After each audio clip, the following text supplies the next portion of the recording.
Good evening, ladies and gentlemen. Welcome back to another episode here on African Confessions. The following story that you're going to be listening to, it comes from a translation of a message that I received, and the translation of that message, it reads like this. Hello, Brother Nashi, how are you? Can you please post my own story as hidden identity? I have come here because I wish to share with you my own story, and I am supposed to go to Zim in October. And there are things that I'm supposed to go there because a part of me, I want to throw away these charms that I was given. When I was given these charms, it was in the year 2016. But there is another part of me that wants me to go and speak with the children of these men that assisted me. Let me take you back a little bit. I was working as a nurse, or at least I was working as a nurse. Me and my baby daddy, who was a South African guy that I ended up sacrificing, we were okay. Like the life that we were living, it was sort of like an open relationship. If I wanted him, he would come to my place. If I wanted to go to his place, depending with whom he had at that time, he would allow me to come to his place and we would sleep together.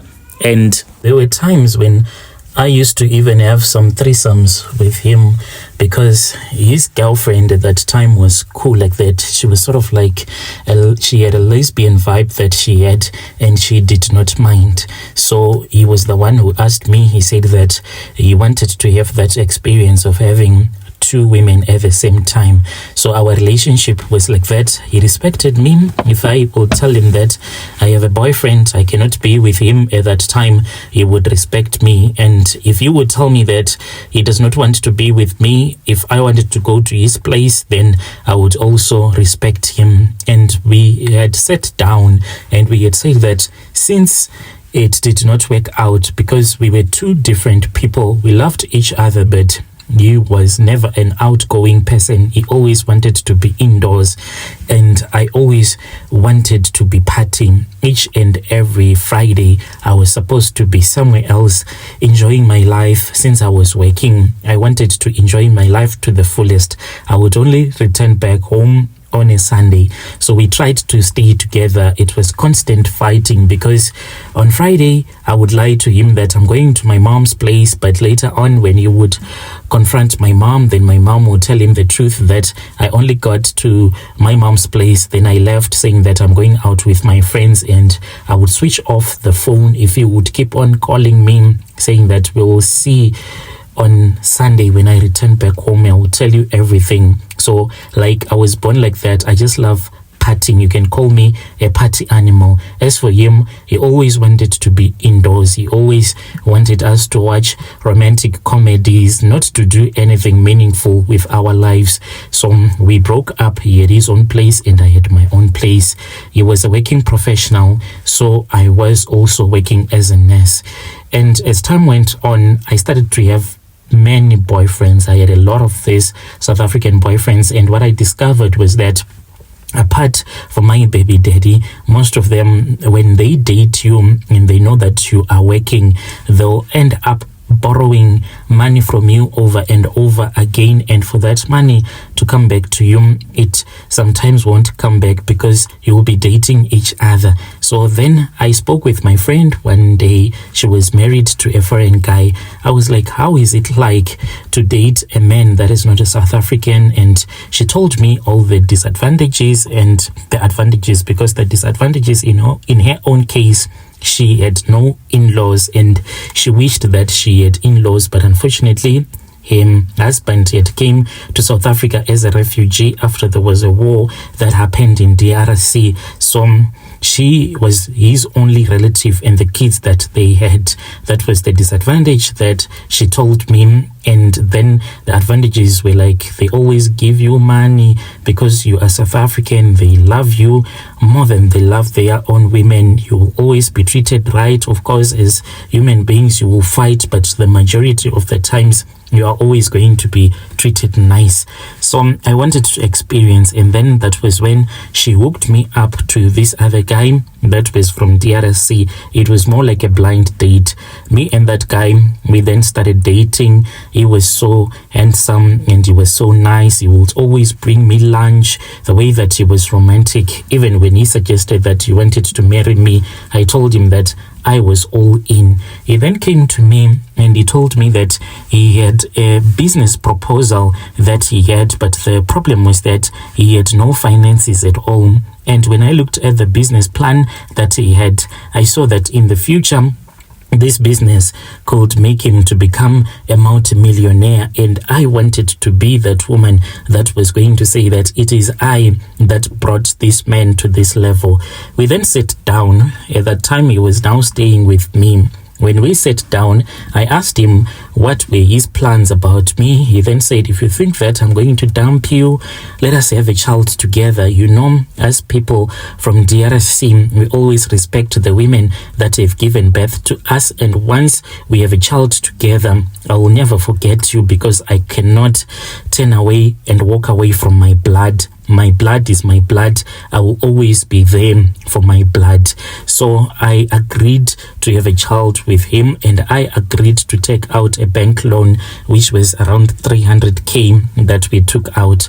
We took the bank loan, and then we bought this other buggy that we were going to use in that business of his. After we had bought the car, the guy, he was then arrested and the car was seized. You know, I almost collapsed and I started to have problems with panic attacks, because he told me that he was going to go and collect the merchandise from these other Pakistans in Durban, because we would be buying and selling, buying from the factories in Durban and selling in Johannesburg. But my brother, he took a risk. On his way coming back, he already had connections with the Nigerian drug dealers. He was then given some packages, and these packages, they were heroin, tick, as well as cocaine that he had in the car.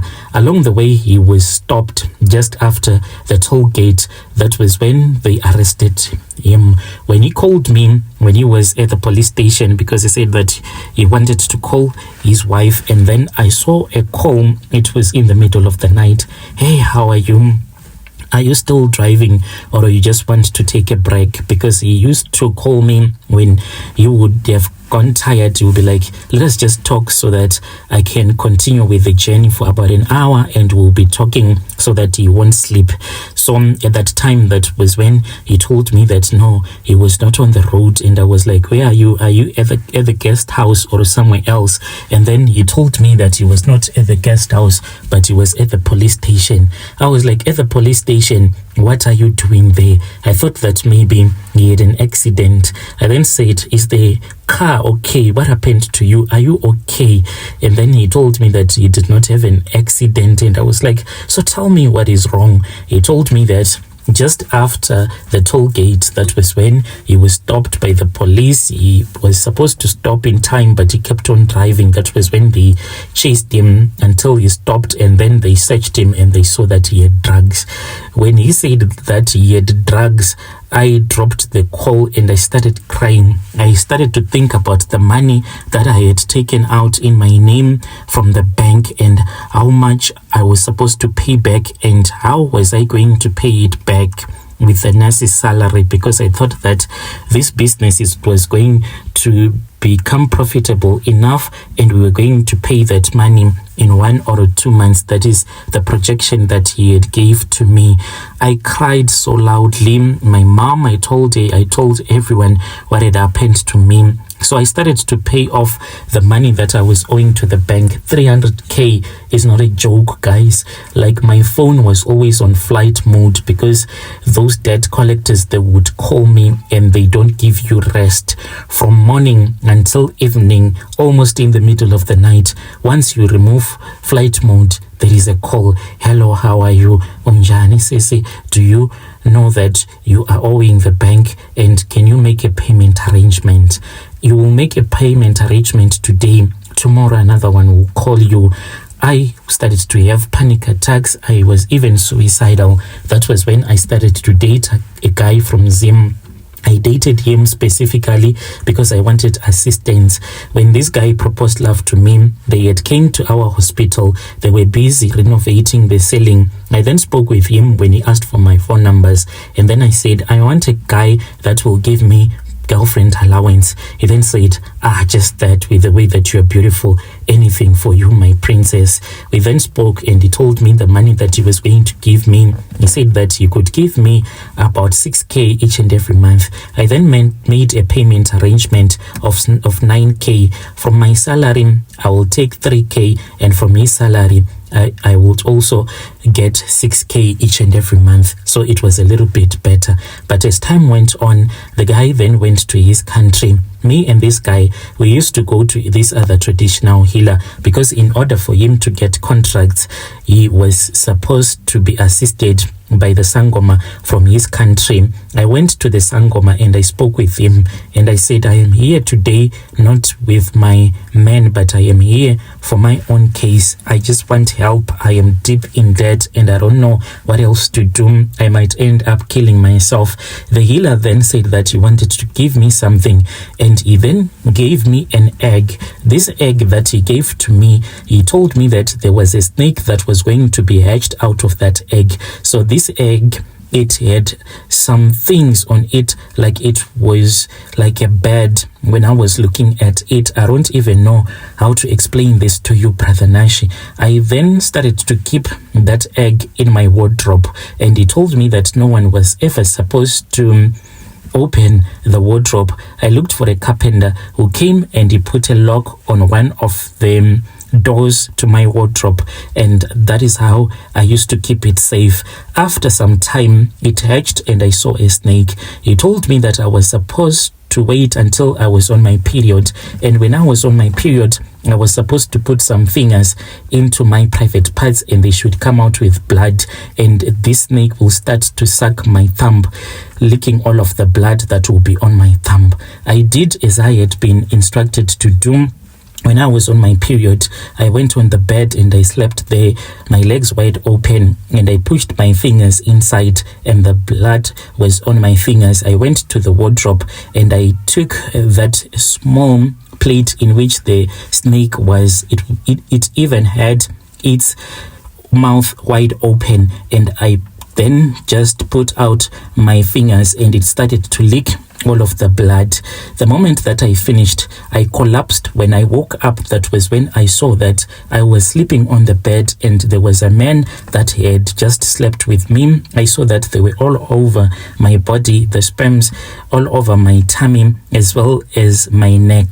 And these were the sperms of the man that had slept with me, but I did not see him. To this very day, I don't have any idea who sleeps with me exactly. So when I woke up, I saw that I was surrounded by money. There was money everywhere.